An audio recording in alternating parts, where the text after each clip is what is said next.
बिस्मिल्लाहिर्रहमानिर्रहीम। अस्सलाम वालेकुम। मैं मोहम्मद मुस्तफ़ा और आप देख रहे हैं अज़मत व्लॉग। आज का सवाल जो है इस हवाले से ये है कि क्या ये जो प्रॉपर्टी ट्रिब्यूनल्स हैं ये किस किस्म के केसों का फ़ैसला करेंगे। इसमें सवाल ये किया गया था कि क्या ये मलकियत का फ़ैसला कर सकते हैं या ये कब्ज़े का फ़ैसला करेंगे, या ये कब्ज़े का फ़ैसला कर सकते हैं और मलकियत का फ़ैसला भी कर सकते हैं। यानी कि दो ही, किसी भी प्रॉपर्टी के डिस्प्यूट के हवाले से दो ही चीज़ें होती हैं, या किसी मलकियत का डिस्प्यूट होता है या कब्ज़े का डिस्प्यूट होता है।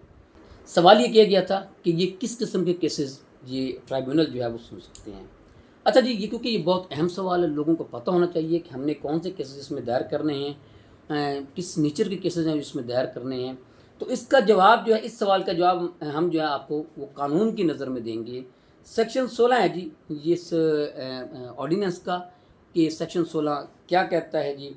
अच्छा, इसमें वाज़ेह तौर पे है जी कि इस कानून के तहत ट्राइब्यूनल जो हैं वो, क्योंकि ये प्रोसीजर है, procedure of the tribunals, section 16 जो है वो डील करता है प्रोसीजर। उसमें वाज़ेह तौर पे बहुत सी बातें लिखी हुई हैं, जिनमें ये एक सवाल का जवाब भी है जो मैंने अभी आपको सामने रखा कि किस किस्म के केसेस के फ़ैसले करेगा ये ट्राइब्यूनल। ये ट्राइब्यूनल जो है ये दोनों किस्म के फ़ैसले करेगा जी। ये ओनरशिप का फ़ैसला भी कर सकता है कि अगर किसी ओनरशिप का डिस्प्यूट पैदा हो तो उसका फ़ैसला भी हो सकता है इस ट्रिब्यूनल में।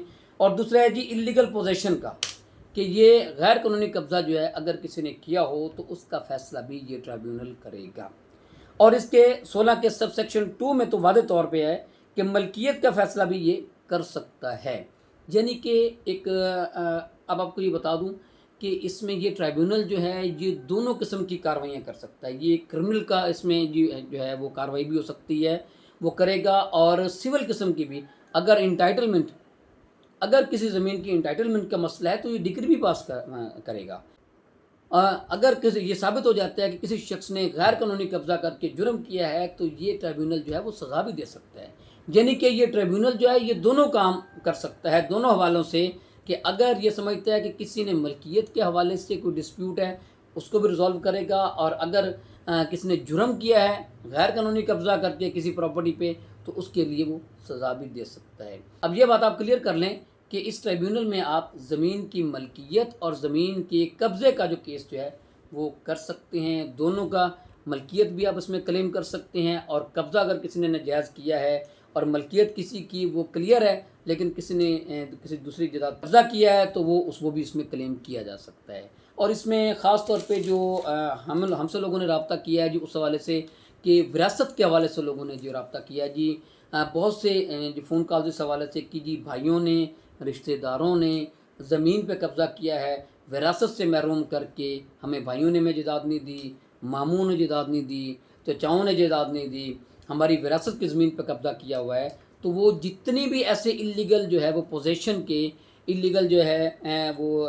कब्ज़े किए हुए हैं जिन लोगों ने, वो बेशक कोई रिश्तेदार हों, वो गैर रिश्तेदार हों, कोई भी हो, उसके हवाले से आप इस ट्राइब्यूनल में केस फाइल कर सकते हैं, केस दायर कर सकते हैं।